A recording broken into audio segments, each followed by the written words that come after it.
Melvin, thank you. And thank you to the Edutrex team for bringing this presentation together. And thank you also to everyone who's participating today. Uh, I owe you thanks most of all for this opportunity to speak with you and interact with you, and potentially at the end answer questions that you may have. Um, it's really important for me because this sort of event is the only time of day that I really have the opportunity to put my phone away and focus on conversing with people, which is really my favorite part of the day. And I urge you all to please do the same. And of course, save up your questions for the chat function. I'd be more than happy to help you. I want to start with a really short story. And the short story is about my first day at university, which was quite a few years ago now, about 21 years ago. My first day at university was a philosophy lecture. And when I attended this lecture, I remember spending the majority of the time talking to a fellow student who was sitting next to me, who ultimately ended up becoming a very close friend of mine. And I don't remember a lot of what was said in the lecture, other than the introduction of a real path and a real journey for me and for my friend. We learned from the proceedings how to seek out things that we didn't know about and how to become very, very interested in the broader world and how to learn our way around it and how to learn how to navigate it. And for me, that became the ultimate definition of learning and academics and study. The appetite that developed in my peer group was really about the fact that the world seemed to hold so much beyond what we knew. And that was at both an exciting and a terrifying thought, that there's this vast ocean and we've only experienced a brief minute on the shoreline.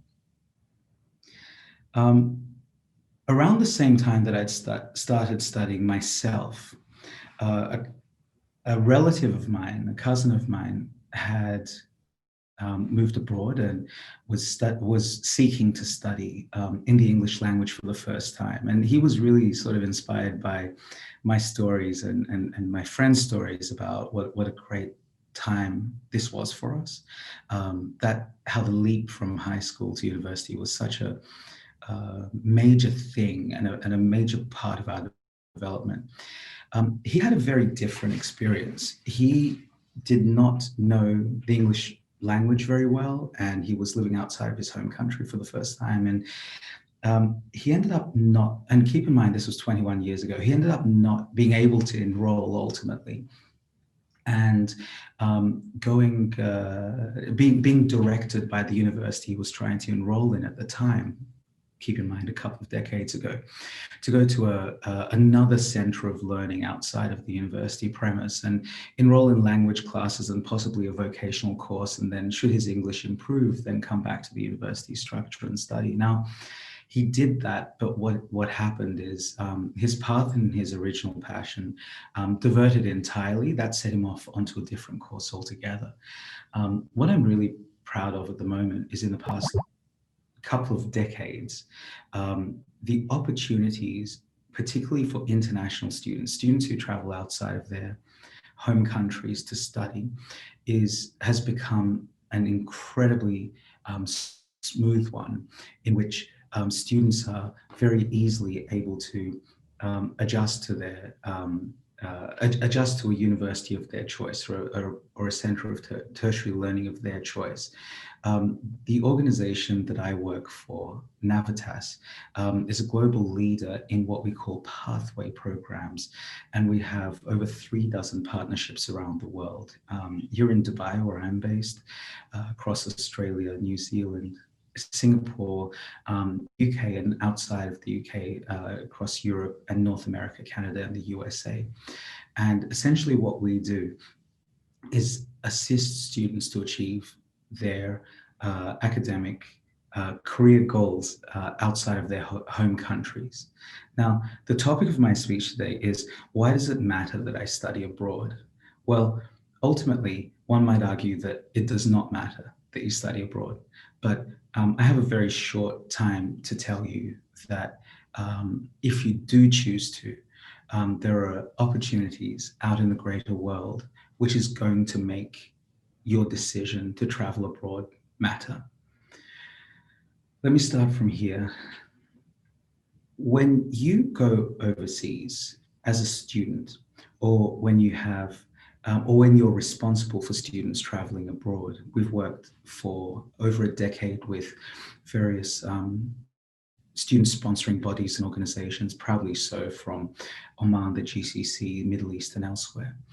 Um, you're really deciding that for a reason. There is something in mind that states, when I go abroad, when I go to the US, or when I go to Australia, or when I create this opportunity for myself and this investment, there's something I want to gain from it. There's something I want to get out of it, and there's something that I want to achieve by the end of it.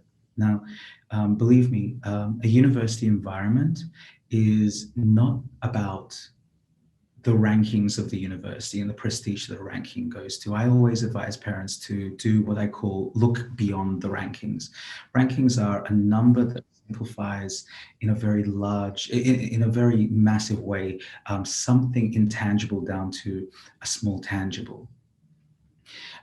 Look at the opportunity, look at the country, look at the place you're going to, and look at the culture, because what you are engaging in is essentially twofold. First of all, the achievement of the outcomes that you desire for yourself. If you choose engineering, you want to gain real life skills that's going to allow you to get a job, and it's going to allow you to engineer something and change the face of the planet in one way or the other with your skills. If you decide to be an artist, you will study the arts somewhere in the world, gain those skills, return home, and impact your society and culture in a way that only an artist can, so on and so forth. But more importantly, it's the influence that you're going to have as an international student on the place that you intend to travel to. Again, just a short memory of mine, going back about 15 years now. When I was living in my native Melbourne, Australia, and working there, I made many friends, in fact, from Oman, who ran an organization called the Omani Student Society of Victoria, the OSSV. I made great friends, and I'm still in touch with many of them back in Muscat, Salalah, and elsewhere. But what was really important to me about what the Omani Student Society was doing is not just absorbing the knowledge that Australian universities had to offer, but they were imparting and representing as ambassadors the culture of Oman in a totally foreign country. I don't even think that they were fully aware, just like the other societies that were operating, the Kuwaiti Student Society, the Saudi Student Society, the Emirati Student Society, and so forth, of the impact that they were having on the culture. And I'll say briefly, I spoke to a university lecturer at the time who told me that he values international students in his classrooms, and this stayed with me for many, many years, not for the fact that those students are learning what he has to teach, but for the fact that they're enriching his curriculum by imparting their culture and their skills and their perspectives. And I think that's what's important.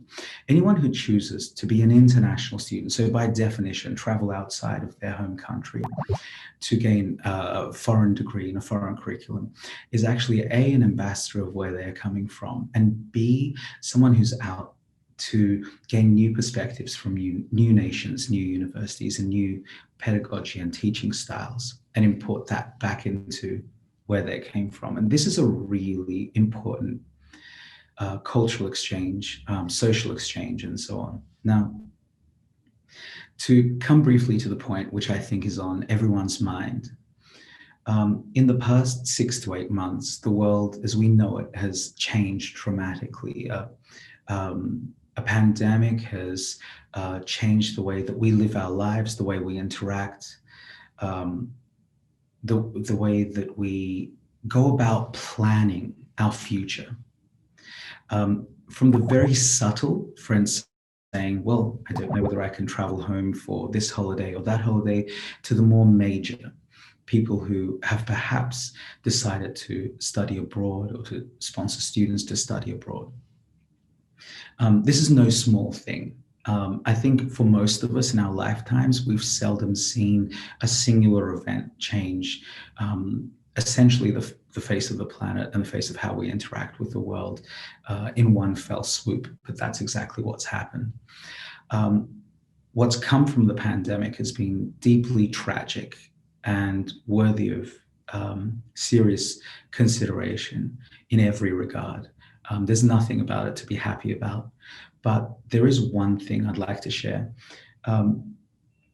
The broad world of education, and I say this self-critically as much as critical of the education abroad, has not changed much in the past, let's say, half a century.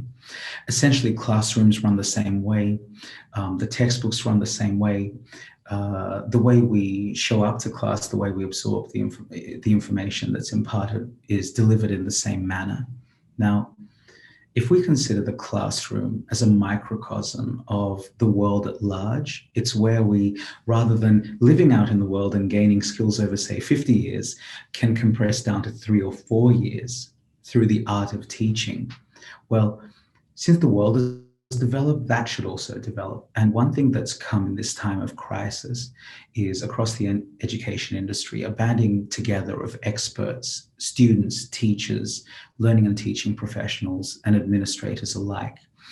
And many new opportunities have come out of this. Again, I'll make reference to my own organization, Navitas. We are global experts in the mobility of students abroad. However, in the past several months, we've quickly adjusted to the situation and created a scenario that we call the digital campus. What the digital campus does is recreate for students the classroom experience in an online virtual setting. I want to refer you back to my original story of my friend who I met on the first day of my undergraduate course. The friend who was my guide throughout my learning, who accentuated my thirst for learning and knowledge and achievement and accomplishment. We shared a lot together, jokes, serious stuff. We created informal study groups. Now, this is essential to learning, and this is what brings learning to life, essentially breathes spirit and soul into the art of teaching. What we've done with Digital Campus is recreate not just the bits that you learn from a textbook, but the whole student experience. We've transitioned student groups onto the virtual platform. We've afforded students the opportunity to take all of their classroom experience and experience it in a virtual computer-based format until such time as the borders of the country that they seek to study in open, and we're able to help them transition abroad. So what I wanted to say is all the respect for and the belief in international education that I have, and the compelling reasons that I urge you to consider that what an international education will bring to you is now available to you immediately, not when the pandemic goes away. And I think that's been a great leap and a giant step forward that we've at least been part of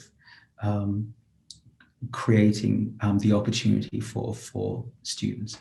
So I think I've overrun my speaking time by a minute, but hope I've been able to summarize the key points I wanted to communicate to you all